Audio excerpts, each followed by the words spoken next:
प्यारे साथियों नमस्कार। कैसे आप लोग? आशा और उम्मीद करते हैं कि आप लोग अच्छे होंगे और अपने पढ़ाई में जुड़े होंगे।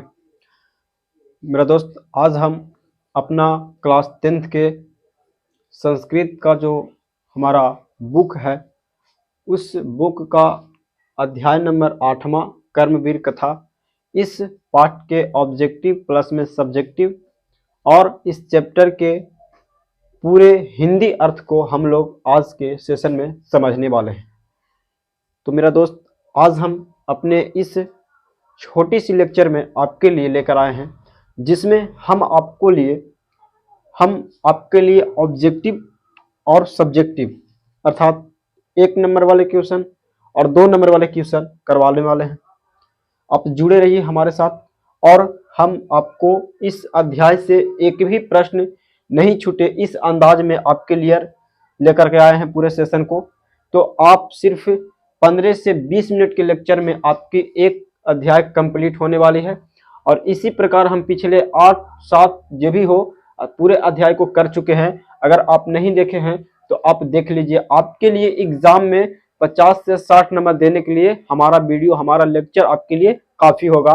तो मेरा दोस्त, आप ये सारे जो ऑब्जेक्टिव प्लस सब्जेक्टिव करवा रहे हैं वो प्लीज देख लीजिए। आपके लिए हम बता रहे हैं ताकि हमारे चैनल से जुड़ने के बाद आपको क्वेश्चन नहीं छूटे, ये मेरा दावा है। बस आप मेरा लेक्चर जो है आप देख लीजिए, इससे आपको फालतू शायद नहीं पूछा जाए। तो मेरा दोस्त, आज हम अपनी अध्याय जो हमारा कर्मवीर कथा है, इस अध्याय के पूरा लेक्चर को अच्छे तरीके से समझेंगे और जो संस्कृत भाषा में उसको हम हिंदी में कर करके समझेंगे, ताकि आपसे हिंदी में पूछा जाए तो कोई प्रश्न आपसे मिस ना हो, यानी छूटे ना, ऐसे अंदाज में। तो मेरा दोस्त, आज देख लीजिए कर्मवीर कथा का ऑब्जेक्टिव सब्जेक्टिव करने से पहले इस किताब के पूरा हिंदी अर्थ को हम समझ ले, ताकि हम काफी ज्यादा कॉन्फिडेंस बढ़ जाए इस कहानी के बारे में। पूरा आपको हम हिंदी में अर्थ समझा देते मेरा दोस्त। सबसे पहले देखिए, चैप्टर का नाम ही है कर्मवीर कथा, मतलब एक कर्म से जो वीर हो। कर्मवीर कथा कहने का अर्थ यह है कि जो कर्म से वीर हो और उसी कर्मवीर, कर्म जो काम करने में वीरता दिखाता हो, वैसे की कहानी जानना है। कथा मीन्स कहानी, यानी कि जो व्यक्ति कर्म से वीर हो वैसे व्यक्ति को यहाँ पे क्या जानना मेरा दोस्त? कहानी जानना है। तो देखिए आगे हम इस कहानी को समझते हैं। बिहार राज्य के दुर्गम क्षेत्र में भिखन टोला नामक एक गांव में। पूछेगा कि बिहार राज्य के किस गांव के बात करेगा तो याद रखना भिखन टोला। भिखन टोला बिहार राज्य के एक भिखन टोला है। क्षेत्र के बात करें तो मेरा दोस्त दुर्गम क्षेत्र नाम है, ये बिहार में है। और बिहार के भिखन टोला के दुर्गम क्षेत्र का एक एरिया जिसको कहते हैं, उसके इस कहानी में वर्णन किया गया है। भिखन टोला नामक एक गांव है, ठीक है ना। आगे समझिएगा मेरा दोस्त। वहां अति मिस होता है कि जिसको हम अनंत कहते हैं। अति निर्धन, निर्धन के अर्थ होता है मेरा दोस्त गरीब। अति निर्धन शिक्षा विहीन, अर्थात शिक्षा विहीन मतलब कि उस गांव के जो दुर्गम क्षेत्र के भिखन टोला जो गांव है, इसमें अति निर्धन है। अति निर्धन कहने के मतलब कि गरीबी का कोई अंत नहीं हो, उसको हम अति निर्धन कहेंगे। और शिक्षा से विहीन है। शिक्षा से विहीन अर्थात इसके पास शिक्षा न के बराबर है मेरा दोस्त। ये पूरा गांव बिल्कुल अशिक्षित है। आ का अर्थ होता है नहीं, अशिक्षित मतलब कि पढ़ाई लिखाई जो ज्ञान होता है, यानी कि यहाँ के लोगों में कोई अशिक्षा है, यानी ज्ञानवान नहीं है, और प्लस में अति निर्धन है। मेरा दोस्त आगे सुनिएगा, कह रहा है कि वहां जो अति कष्ट से जीवन जीने वाले लोग रहते हैं। कष्ट समझते हैं ना, कष्ट आपको समझ में आता होगा। बहुत ही ज्यादा समस्याओं से जूझते हैं, उसको हम कष्ट कहते हैं। कष्ट से जीने वाला जीवन कौन, यहाँ पे कष्ट से जीने वाला लोग कहाँ रहते हैं? भिखन टोला में रहते हैं। और ऐसा एक घर नहीं बल्कि पूरा भिखन टोला का बात किया गया मेरा दोस्त। आगे सुनिए, कह रहा है कि उसमें भी नीचे लोग के परिवार गांव के बाहर स्थित झोपड़ी में रहते थे। देखिए बात क्या गया है कि जैसे किसी भी व्यक्ति को अगर जगह के अभाव होते तो वो अपने छोड़ करके कहीं दूसरे एरिया में, बस गांव के बगल में ही रहते, उसी प्रकार कह रहा है कि इसी गांव से अलग एक झोपड़ी में रहा करते थे कुछ परिवार जो नीची जाति के और उसमें से भी ज्यादा गरीब हो, वैसे लोगों को यहाँ पे बात किया गया मेरे दोस्त। आगे सुनिएगा, झोपड़ी टूटी होने के कारण सिर्फ धूप से मतलब परिवार को रक्षा कर सकती थी। माने घर वैसा था, झोपड़ी वैसी थी कि सिर्फ जो हमको जो सुबह से शाम तक जो आपका सूर्य का जो धूप होता है, इस सिर्फ और सिर्फ सूर्य का जो धूप है ना, इसी को संभाल पाती थी झोपड़ी, परंतु वर्षा को संभाल नहीं पाती थी। अर्थात जैसे ही वर्षा हो इसमें पानी आने लगता था। अर्थात कहने का अर्थ यह है कि ये सिर्फ आपको क्या से बता सकती है, धूप से बचा सकती है, वर्षा से नहीं बचा सकती है। ऐसी कहा गया है कि धूप से परिवार के लोगों को रक्षा नहीं कर सकती थी वर्षा, सॉरी यहाँ पे धूप से रक्षा कर सकती थी परंतु वर्षा से रक्षा नहीं कर सकती थी मेरा दोस्त। वर्षा से रक्षा नहीं कर सकता, धूप से रक्षा कर सकता थी। कैसे कोई ये क्या, जो झोपड़ी है ना, झोपड़ी की बात कर रहे हैं हमें, जो कि झोपड़ी जो थी यहाँ पे क्या करती थी, धूप से तो बचा लेती थी परिवार वालों को, लेकिन वर्षा से नहीं बचा पाती थी झोपड़ी, ऐसी थी। अर्थात आगे समझिएगा, करा कि परिवार में घर के मालिक, उनकी पत्नी और उनके पुत्र और एक छोटी पुत्री थी। अर्थात समझिएगा, कर्मवीर कथा के जो यहाँ पे नायक है उसके पहले आने से पहले बताया कि इसमें मालिक थे। मालिक मीन्स यानी कि एक, जिसको कह सकते हैं एक पति और एक पत्नी और उनके एक छोटा सा बेटा और छोटे से एक बेटियां, यानी बेटी जिसको कहते हैं। तो एक बेटा और एक बेटी और एक हो गया पति और पत्नी, यानी 4 परिवार ऐसे थे जो गांव से कुछ दूर में झोपड़ी में रहते थे। और झोपड़ी की विशेषता यही थी कि सिर्फ परिवारों को धूप से बचाती थी, वर्षा से नहीं बचा पाती थी, ऐसा झोपड़ी था। ठीक है, आगे बढ़ते हैं मेरा दोस्त। कहानी ध्यान से समझिएगा, आपके माइंड में सीधे जाएगा और आपसे यहां से एक भी प्रश्न छूटने वाला नहीं है। बस आप खाली सुन के देखिए और यूज कीजिए अपना जो 16-17 का जो भी एग्जाम है आपका संस्कृत का, देखिएगा कमाल इसका। उस गांव से कोस भर मतलब समझ रहे हैं, एक कोस में लगभग 3 किलोमीटर मान लीजिए, यानी कि किलोमीटर से, यानी 1 किलोमीटर नहीं समझिए, ज्यादा होता है 1 किलोमीटर से ज्यादा, यानी 3 किलोमीटर पर, लमसम 3 किलोमीटर होता है। तो कह रहा है कि 1 कोस भर मात्र दूरी पर प्रशासन द्वारा एक प्राथमिक विद्यालय स्थापित किया गया था। मेरे दोस्त पूछेगा ऑब्जेक्टिव आपसे कि भिक्खन टोला से कोसों भर दूर क्या स्थापित किया गया था, तो मेरा दोस्त प्राथमिक विद्यालय। महाविद्यालय भी ऑप्शन में देगा लेकिन उसको आपको टिकअप नहीं करना है। प्राथमिक मतलब 5वां तक, प्राथमिक मतलब 5वां तक विद्यालय बनाया गया था प्रशासन के द्वारा।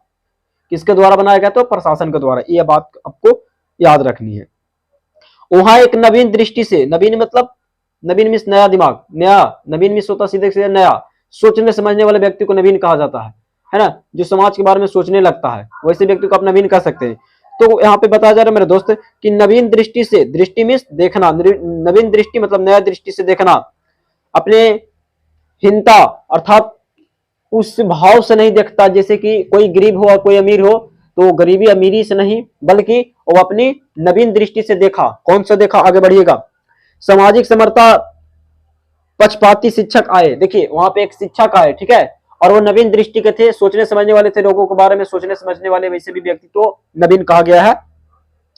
वीकेंड टोला देखने आए हुए कभी खेल में मगन दलित बालकों को देखकर सहज आकर्षण अनुभूत हो गए। देखिए दलित बालक मतलब दलित परिवार से जो बिलोंग करते हैं उसको दलित यहाँ पे बालक बताएगा। दलित का बालक दलित ही होगा, है ना। तो दलित बालक को देखा कि खेल में मगन है, मिट्टी में खेल रहे हैं बालक। अब बताइए जो निर्धन है वो खिलौना से नहीं बल्कि मिट्टी और पानी से ही तो खेल सकता है। तो यहाँ पे मिट्टी में खेल रहे शिक्षक देखा और उससे आकर्षण भूत हुआ, मतलब उनको देख करके उनको सहज ऐसा लगा कि ये जो निर्धन व्यक्ति है वो देखो किस प्रकार से इसको पढ़ाई के समक्ष खेल रहा है, ऐसा उनको लगा शिक्षक को। शिक्षक होते भाई, तो शिक्षक ऐसा सोचा कि यहाँ पे जो बालक खेल रहे हैं उनको पढ़ाने की अपना अंदर से आधारभूत हुआ, अद्भुत उनको लगा। आगे देखिएगा शिक्षक क्या कहते हैं कि शिक्षक उस बालक को अपने विद्यालय में लाकर शिक्षा देने लगे। देखिए यहाँ पे किनको बात कर रहा है?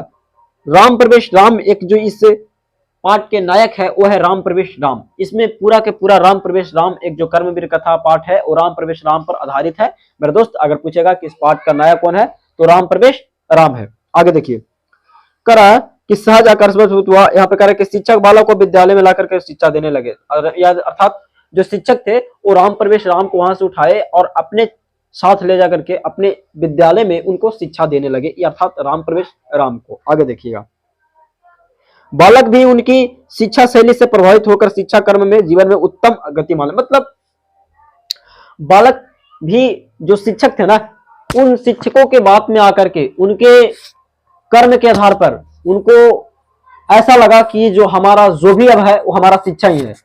अपना जीवन के सबसे महत्वपूर्ण हिस्सा अपना शिक्षक और अपने स्टडी को माना, अपने पढ़ाई को माना, और राम प्रवेश राम दिन रात एक कर करके अपने स्टडी को करने लगा, है ना। अपनी पढ़ाई को जारी रखा, अपने एक छोटे से शिक्षक के शैली में आकर के अपने शिक्षा को उत्तम, मतलब अपना जीवन के उत्तम, सबसे उत्तम साधन मान करके, उत्तम क्या कह सकते हैं यहाँ पे, अपने जीवन के सबसे अच्छे चीज यहाँ पे शिक्षक जो थे उनकी बातों में आकर के अध्ययन करने में आरंभ कर दिए और दिन रात एक करके अपना स्टडी करते रहे। आगे देखिएगा क्या होता है। जीवन की उत्तम गति मान ली, मैंने माने कि जो भी है हमारा पढ़ाई ही है, ऐसा सोचकर राम प्रवेश राम अपने अध्ययन में जुट गए। आगे देखिए, मानते हुए निरंतर अपने परिश्रम विद्या अध्ययन के लिए तत्पर हो गए। मतलब विद्या अध्ययन मतलब दिन रात, है ना, कहते हैं ना दिन रात एक कर देना, उसी प्रकार दिन रात एक करके अपना अध्ययन में जुट गए, विद्या अध्ययन करने में जुट गए। आगे देखिए मेरा दोस्त क्या होता है। क्रमशः उच्च विद्यालय में जाने पर उसी शिक्षक के पढ़ने और स्वार्थ प्रथम स्थान प्राप्त किया। देखिए जब वो आगे जब उच्च विद्यालय में गए ना, तो वो प्रथम स्थान प्राप्त किए, है ना, जिसे हम फर्स्ट कहते हैं, प्रथम स्थान प्राप्त किए। उच्च विद्यालय में जाने पर उस शिक्षक के पढ़ाई और स्वार्थ के प्रथम स्थान प्राप्त किए। विद्या अध्ययन के छात्र तात्पर्य जो कहता है कि विद्या अध्ययन की छात्र के तत्पस्या गुरु के उपदेश से पिता को अर्थभाव रहने पर भी छात्रवृत्ति के धन से नगर में जाकर के महाविद्यालय में प्रवेश प्राप्त किए। मतलब अगर यहाँ पे उनको पैसा का तो अभाव होगा क्योंकि अति निर्धन थे, घर से सपोर्ट नहीं था, उन्होंने जो छात्रवृत्ति मिलता, अभी भी मिलता है, हम लोगों का भी मिलता, छात्रवृत्ति मिलता, पढ़ने के लिए, पोशाक के लिए, ड्रेस के लिए मिलता, उन्हीं पैसों से क्या किए, आगे की पढ़ाई जारी रखे। शिक्षक के शैली में रह करके, शिक्षक के मतलब कहते हैं ना कि एक तरह से पहचान कर सकते, शिक्षक जो वहां पे ले गए थे उन्हीं के संपर्क में होते हुए अपनी जो यहाँ पे उनको मिलता था कुछ थोड़ी बहुत, यहाँ पे शिक्षा जो यहाँ पे शिक्षा के अध्ययन करते हुए जो नहीं आता है यहाँ पे छात्रवृत्ति जिसको हम लोग कहते हैं, छात्रवृत्ति, और छात्रवृत्ति के जो हमारे यहाँ पे पैसा आता है उसी के पैसा से क्या किए, आगे की पढ़ाई को जारी रखते गए। आगे देखिएगा, धन में जाकर के महाविद्यालय में प्रवेश प्राप्त किए। देखिए आगे क्या होता है, वहां भी गुरुओं के प्रिय पात्र बनकर सतत में लगातार पुस्तकालय में और वर्ग में सावधान मन अध्ययन में तत्पर। देखिए सावधानी तरीके से गुरु के यहाँ पे प्रिय बन करके सतत मेहनत करने में लग गए। महाविद्यालय में जाकर के, महाविद्यालय में पुस्तकालय में अनेक विषयों के पुस्तकों को कंठस्थ कर लिया। माने पुस्तकालय होता है जहाँ पे पुस्तकों का भंडार होता है, उसको पुस्तकालय बोलते हैं। आलय मतलब पुस्तकों को घर हो, आलय में होता घर, और पुस्तकों के घर को हम बोलते हैं पुस्तकालय। यहाँ पे कई किताबों को उन्होंने कंठस्थ कर लिया, अर्थात याद कर लिए। आगे देखिए, वहां बीए परीक्षा में प्रथम स्थान प्राप्त कर अपना महाविद्यालय पर। देखिए बीए होता मेरा दोस्त, बीए में होता है ना, यहाँ पे समझिएगा, ये बीए जो हमारा होता है ग्रेजुएशन जिसको हम लोग कहते हैं, वो बीए में प्रथम स्थान प्राप्त किए। कौन? राम प्रवेश राम। सभी जगह पर, सभी नगर पर विश्वविद्यालय के परिसर राम प्रवेश राम शब्द सुना देने, मतलब जो विश्व स्तर पर था ना, वो विश्वविद्यालय में जब वो महाविद्यालय में यहाँ पे क्या करते, जब अपना स्टडी करते हुए प्रथम स्थान प्राप्त किए ना, तो इनका चारों तरफ नाम होने लगा। जैसे कि कोई भी अच्छा आदमी कोई अच्छा काम करता, अच्छा पढ़ाई करता, या तो नौकरी ले लेता, या तो भी कुछ भी करता अच्छा काम, तो उनका नाम होने लगता, चारों दिशाओं में नाम होने लगता। उसी प्रकार राम प्रवेश राम की सारा यहाँ पे आवाज गूंजने लगी, मतलब उनकी नाम सभी जगह फैलने लगी। कहते कि इससे माता पिता विद्या की प्रतिष्ठा को नहीं जानते थे। माता पिता अशिक्षित थे, क्योंकि यहाँ पे पहले ही बोल दिए थे कि जो गांव था वो शिक्षा विहीन था, यहाँ पे किसी भी लोगों के पास शिक्षा नहीं था, शिक्षा के मान में एकदम जीरो थे, तो इनको शिक्षा के बारे में माता पिता का कोई उतना मालूम नहीं था। आगे देखिएगा, वर्ष भर के अंदर केंद्रीय लोक सेवा आयोग में भी स्व अध्ययन करने के मतलब है कि खुद से अध्ययन करके व्यापक विज्ञान ज्ञान उच्च स्थान प्राप्त किए। केंद्रीय लोक सेवा आयोग कहने के अर्थ यह है कि यूपीएससी का नाम सुनोगे, यानी केंद्रीय लोक सेवा आयोग उसी को बोला जाता है इंग्लिश में। हिंदी में अगर बात करें तो यूपीएससी केंद्रीय लोक सेवा आयोग में इन्होंने क्या किया, स्थान अपना स्व, यानी कहते हैं ना कि जिसको हम लोग कहते हैं कुछ सेल्फ स्टडी, जिसको हम लोग कहते हैं सेल्फ स्टडी का नाम सुने ना, यानी खुद से पढ़ाई कर करके केंद्रीय लोक सेवा आयोग में भी अच्छा स्थान प्राप्त किए। साक्षात्कार समिति के सदस्य व्यापक ज्ञान तथा उस तरह के पारिवारिक प्रवेश में किया गया परिश्रम का अभ्यास अत्यंत प्रसन्न हुए। जो वहां से पूछा गया उनको इंटरव्यू में, यानी कि जो वहां से प्रश्न पूछा गया, तो जब वहां पे पूछने वाले व्यक्ति को यह पता चला कि इतनी गरीबी से उठ करके ये बालक जो है कि यहाँ तक आया है, तो उनके शिक्षा शैली से बहुत ज्यादा प्रभावित हुए मेरे दोस्त। आगे देखिएगा, आज राम प्रवेश राम की प्रतिष्ठा अपने प्रांत और केंद्र शासन में भी बहुत अधिक है। अभी वहां पे जब इनका हो गया नौकरी जिसको कह सकते हैं, केंद्र शासन प्रशासन जब बन गए तो इनका नाम बहुत ज्यादा हुआ। उसकी प्रशंसा, उसकी जो प्रशंसा था, वो क्षमता, प्रशासन क्षमता संकट के समय निर्णय क्षमता सबों के लिए आकर्षक हुआ। मतलब जब ये सफल हुए तो इनके लिए ये जो थे सभी का प्रिय बन गए, आकर्षक बन गए। निश्चित निश्चित ही यह कर्मवीर बाधाओं के पार कर प्रशासन केंद्र यानी लोकप्रिय हो गए।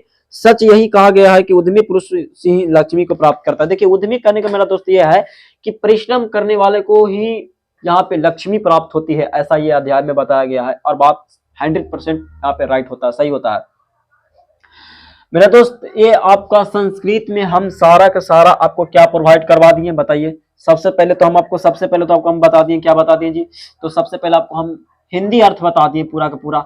इस जो संस्कृत भाषा में था इनको हम आपको हिंदी में बता दिए। और आपको संस्कृत के अध्याय नंबर हम यहाँ पे 1 से लेकर के 7 तक उन्हें पीछे हम करवा दिए। इसी प्रकार अब हम इसको देख लेते थोड़ी से ऑब्जेक्टिव प्लस में सब्जेक्टिव, ये कुछ समझाने के लिए यहाँ पे आपको लिए बता दिए। इसमें से आपको कोई अर्थ नहीं है, बस ये आपको समझाने के लिए लिखी गए हैं।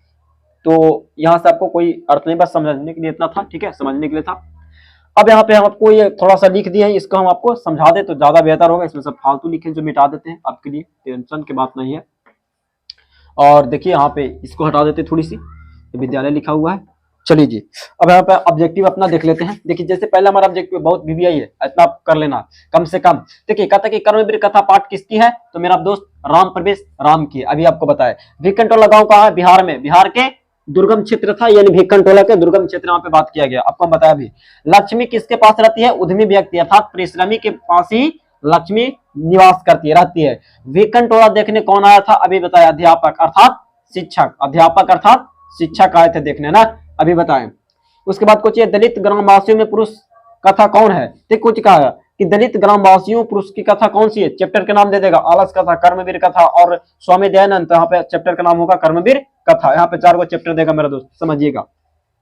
देखिए राम प्रवेश राम के सदस्य कितनी थी, तो उनके एक मालिक के बात किया था, पत्नी के बात किया था, एक पुत्री एक पुत्र था, यानी अर्थात 4 गो सदस्यों की संख्या 4 गो, कई बार पूछा गया है। राम प्रवेश राम की जन्म किस गांव में हुआ था, तो अपना भिक्कनटोला, उसका जो गांव था वो भिक्कनटोला में हुआ था।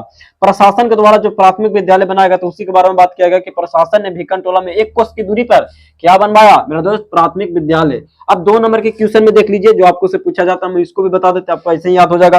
राम प्रवेश राम किसके प्रभावित होकर के अध्ययन में जुट गए मेरे दोस्त।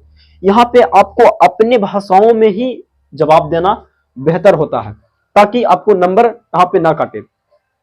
राम प्रवेश राम किससे प्रभावित होकर के अपना अध्ययन में जुट गए, हम यहाँ पे क्या लिखेंगे कि राम प्रवेश राम एक कर्मवीर कथा का नायक है, और इन्होंने अपने शिक्षक के क्या, शिक्षक से प्रभावित होकर के, जो यहाँ पे शिक्षक आए थे उनसे प्रभावित होकर के अपने जीवन का परम गति मान करके अपनी शिक्षा में दिन रात एक करके अध्ययन करने में जुट गए। अर्थात इनका मेन कारण क्या था, शिक्षक, शिक्षक आए ना तभी इनका जीवन में ऐसा हुआ, परंतु होने वाला ऐसा बात नहीं था। तो शिक्षक के यहाँ पे बता देंगे कि राम प्रवेश राम जो है कर्मवीर कथा का नायक है, और इन्होंने क्या किए थे, तो अपने शिक्षक के शैली में आकर के अपने अध्ययन में पूर्ण रूप से विलीन हो गए, मतलब लीन हो गए, एकदम पूरा दिन जितना न रात देखे और अपने कई पुस्तकों को कंठस्थ कर लिया, ऐसा बता देना है। अपने मन से जो आपको कहानी बताए, याद करने की आवश्यकता नहीं है, ऐसा टॉपिक नहीं है याद करने वाला, है ना।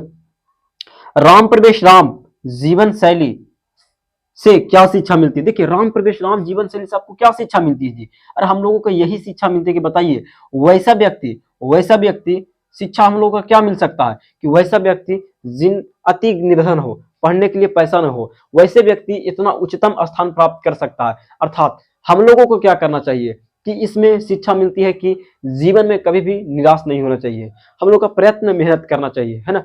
मेहनत के दम पर हम उच्चतर स्थान प्राप्त कर सकते हैं। अर्थात राम प्रवेश राम की जो हमारा शैली से यही शिक्षा मिलती है कि जीवन में निराश नहीं होना चाहिए और परिश्रम से कभी दूर नहीं भागना चाहिए। ये सब बातें लिख देंगे तो आपको 2 नंबर मिल जाएगा मेरा दोस्त, ज्यादा इसमें बढ़ा चढ़ाकर कोई बात नहीं है।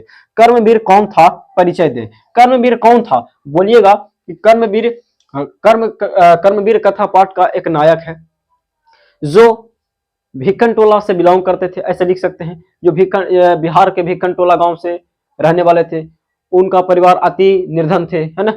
उन्होंने एक शिक्षक की शैली में आकर के, देखिए आपको से क्या होगा मेरे दोस्त, राम प्रवेश राम यानी कि कर्मवीर कथा से पूछे जाएगा, अगर 2 नंबर के मात्र एक से ज्यादा पूछी नहीं जाएगा तो आप ये साइड वाला भी कहानी में तनी मनी जोड़ सकते हैं, आपको कटने वाला मार्क्स नहीं है। ऐसा मत सोचिए कि इस वाला थोड़ा सा आंसर इसमें मैच कर दे तो नंबर कट जाएगा, ऐसा कभी नहीं होगा, आप समझिएगा बात को। तो कर्मवीर कथा को परिचय दे तो ये क्या बोलेगा कि राम प्रवेश राम जो है यहाँ पे कर्मवीर कथा का सबसे पहले नायक है, और ये जो है अति निर्धन है और अपने परिश्रम के बदौलत से क्या के उच्चतम स्थान प्राप्त किए, और इन्हीं सब कारण का आपको यहाँ पे परिचय बता देना, इनकी थोड़ा बहुत इंट्रोडक्शन जो आपको इतना कहानी का है इसमें सारा याद के लिए, तो आपको इस चैप्टर से हमारे समझ से ऐसा कोई टॉपिक नहीं जो आपको हम छोड़ दिए और आपको एक एक पॉइंट बता दिए मेरा दोस्त। अगर इसी प्रकार से सारा अध्याय आप देखना चाहते हैं तो मेरा दोस्त अपने जो प्यारा सा YouTube channel star global study है इस पे आप जुड़े रहिए और अपने दोस्तों के पास भी शेयर करिए।